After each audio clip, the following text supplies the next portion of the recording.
Hello student, स्वागत है आपका मेरे चैनल में जिसका नाम है न्यूक्लियस। मैं हूं मोनिका शर्मा और हम लोग पढ़ रहे थे क्लास 6 साइंस का 4th चैप्टर जिसका नाम है एक्सप्लोरिंग मैग्नेट्स। लास्ट क्लास में हमने एक ब्रीफ इंट्रो पढ़ा था मैग्नेट्स का। मैग्नेटिक कंपास क्या होता है, क्यों यूज करते हैं, ये पढ़ा था।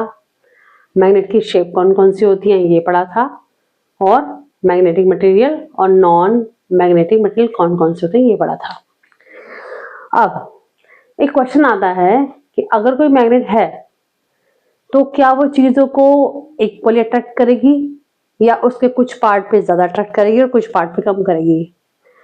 अगर मैं आपको अपनी बात बताऊं तो जब मैं छोटी थी ना, तो मेरे पास एक मैग्नेट थी। उसका शेप कुछ इस तरह का था, जैसे रिंग मैग्नेट को किसी ने काट दिया हो। वो कुछ इस शेप की थी, कुछ इस तरह की मैग्नेट थी मेरे पास। अब जब मैं उससे कुछ चिपकाने की कोशिश करती थी, कोई कील या कुछ भी, तो अगर मैं उस चीज को यहाँ पे चिपकाती थी बीच में, तो वो इतनी स्ट्रांगली नहीं चिपकती थी। पर अगर पोल्स पे चिपकाती थी किसी आयरन की कील को या किसी चीज को, तो वो बड़े टाइटली वहां चिपकती थी पोल्स पे, इसके किनारों पे, जो कि बीच में नहीं चिपकती थी। तो हम लोग सोचते थे कि ऐसा क्यों हो रहा है, पता नहीं, साइड में चिपकती है बीच में चिपक रही है अच्छे से। तो इसका मतलब ये हुआ कि जो मैग्नेट है वो पोल्स पे ज्यादा चीजों को अट्रैक्ट करती है। पोल्स मतलब दो किनारे। अगर मैं इस बार मैग्नेट की बात करूं, रॉड की बात करूं, एक मैग्नेट रॉड है, तो जो इसके पोल्स हैं यहाँ पे ये चीजों को, आयरन को ज्यादा अट्रैक्ट करेगी बजाय बीच के। बीच में करेगी लेकिन कम करेगी। तो इसका मतलब ये हुआ कि मैग्नेट के दो पोल्स होते हैं, ठीक है। एन का मतलब होता है नॉर्थ, एस का मतलब साउथ। अब ये डिजाइन क्यों किए गए हैं ये अभी आगे पढ़ेंगे, ठीक है। अभी याद रखो कि मैग्नेट के दो पोल होते हैं, एक नॉर्थ पोल एक साउथ पोल। फाइन।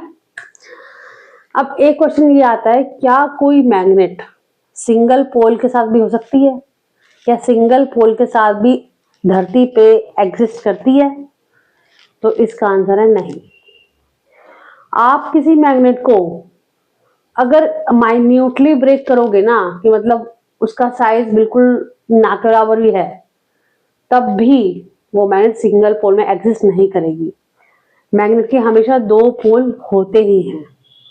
ओके, तो ये बात तो थी पोल्स की, मैग्नेट की। ओके, अब एक क्वेश्चन ये आ रहा है दिमाग में आपके में कि मैग्नेट से डायरेक्शन पता कैसे करते हैं, ऐसा क्या होता है? तो आपकी बुक में एक एक्टिविटी है, उसमें क्या किया गया है, आप ये खुद भी कर सकते हैं अपने घर में भी, बहुत आसान है ये, कुछ मुश्किल नहीं है। क्या है, आपने एक टेबल ली, जिससे आप पढ़ाई करते होंगे, घर पर टेबल होगी, स्टडी टेबल। आपने वो टेबल ले ली, टेबल पे आपने एक बुक रखी, एक बुक रख दी। उसके बाद आपने क्या किया, मैग्नेट को एक धागे से बांध दिया, किसी बार मैग्नेट को बांध दिया। अब धागे से बांध के जो बुक रखी है उस पर धागा ऐसे रखो यूं, और उस पर एक और बुक रख दो ताकि वो धागा दो बुक्स के बीच में दब जाए। बुक्स थोड़ी भारी होनी चाहिए। फाइन।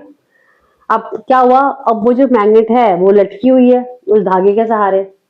फाइन।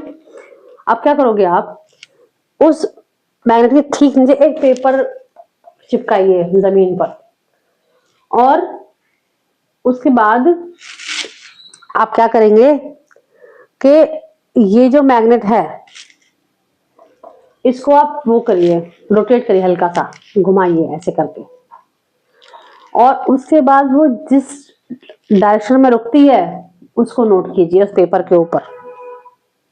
फाइन।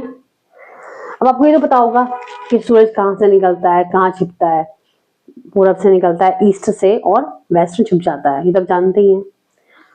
उस डायरेक्शन के रिस्पेक्ट में आप मैग्नेट की डायरेक्शन को नोट कीजिए कि वो मैग्नेट कहाँ पे जाके रुकी है।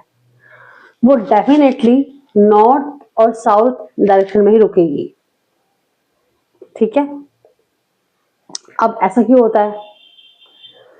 ऐसा इसलिए होता है क्योंकि जो वो मैग्नेट आपने सस्पेंड की जो लटकाई है वो हमारी अर्थ की जो मैग्नेट है, अर्थ के अंदर जो मैग्नेट प्रॉपर्टीज हैं उसके रिस्पेक्ट में वो डायरेक्शन डिसाइड करती है अपनी। नॉर्थ साउथ तो रहेगा ही, इसीलिए ये मैग्नेट भी नॉर्थ साउथ की रुकेगी। फाइन। अब मैंने एक वर्ड बोला कि हमारे अर्थ में मैग्नेटिक प्रॉपर्टी है, या ये कहूँ हमारी अर्थ अपने आप में एक बहुत बड़ी मैग्नेट है, जायंट मैग्नेट है। अब जायंट मैग्नेट क्यों है, अगर इसका आंसर आपको जानना है तो आप मुझे कमेंट बॉक्स में लिख के बताना। I will definitely answer. Okay, so आपने लिख दिए पेपर पे डायरेक्शंस, तो ये वहीं जब आप इसका चेक करोगे डायरेक्शन तो वो नॉर्थ साउथ ही बनेगा। फाइन। और अगर जब ये आपकी मैग्नेट नॉर्थ रुकेगी तो नॉर्थ पोल ऑफ मैग्नेट बोलेंगे, अगर साउथ में रुकी तो south pole of the magnet बोलेंगे। ओके, अब अगर यही एक्टिविटी आप आयरन रॉड के साथ करेंगे, मतलब ये तो मैग्नेट रॉड थी, अगर आप इसकी जगह पे एक आयरन की रॉड यूज करेंगे तब वो रॉड किसी भी डायरेक्शन में रुक सकती है। जरूरी नहीं वो नॉर्थ साउथ ही डायरेक्शन लेगी, वो ईस्ट वेस्ट नॉर्थ साउथ कुछ भी हो सकता है। फाइन। इसीलिए क्योंकि मैग्नेट की डायरेक्शन फिक्स होती है, इसीलिए हम लोग मैग्नेटिक कंपास का यूज करते थे डायरेक्शन को जानने के लिए, कि कुछ भी हो जाएगा उसकी डायरेक्शन फिक्स रहेगी। किसकी? मैग्नेटिक कंपास की, क्योंकि वो मैग्नेट में बेस्ड होता है और मैग्नेट हमेशा नॉर्थ साउथ डायरेक्शन में ही रुकती है, उसी को पॉइंट करती है। ओके, मैग्नेटिक कंपास को और डिटेल में हम नेक्स्ट क्लास जानेंगे। आज के लिए इतना ही। Till then be happy, be safe and bye bye.